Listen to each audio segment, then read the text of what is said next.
हिंगोलीत पोलीस कर्मचाऱ्याचा पत्नी आणि मुलांवर गोळीबार. हिंगोली शहरातील प्रगतीनगर भागात एका पोलीस कर्मचाऱ्याने आपल्या कौटुंबिक वादातून त्याच्या पत्नी, सासू, लहान बाळ आणि इतर एक व्यक्तीवर गोळीबार केला. या घटनेमध्ये पोलीस कर्मचाऱ्याची पत्नी मयुरी मोकाडे यांचा जागीच मृत्यू झाला, तर सासू, एक चिमुकलं बाळ आणि इतर व्यक्ती गंभीर जखमी झाले आहेत. 25 डिसेंबर 2024 रोजी सायंकाळच्या सुमारास एक धक्कादायक प्रकार घडला. पोलीस कर्मचाऱ्याने आपल्या कौटुंबिक वादामुळे प्रगतीनगर येथील सासूरवाडीमध्ये पत्नी आणि सासूवर गोळीबार केला. गोळीबारात पत्नी मयुरी मोकाडे यांचा जागीच मृत्यू झाला, तर इतर जखमींमध्ये सासू, चिमुकलं बाळ आणि इतर व्यक्ती समाविष्ट आहेत.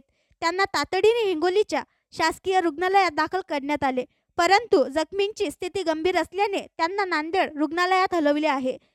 घटनेची माहिती मिळताच पोलीस अधीक्षक श्रीकृष्ण कोकाटे घटनास्थळी पोहोचले. पोलीस विभागाने या गंभीर प्रकरणाचा तपास सुरू केला असून आरोपी पोलीस कर्मचाऱ्याला ताब्यात घेतले. कौटुंबिक वादातून झालेल्या या घटनेने हिंगोली शहरात खळबळ माजली आहे.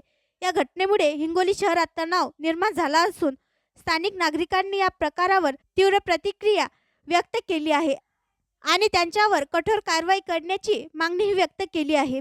पोलीस प्रशासनाने या प्रकरणाचा तपास सुरू केला आहे.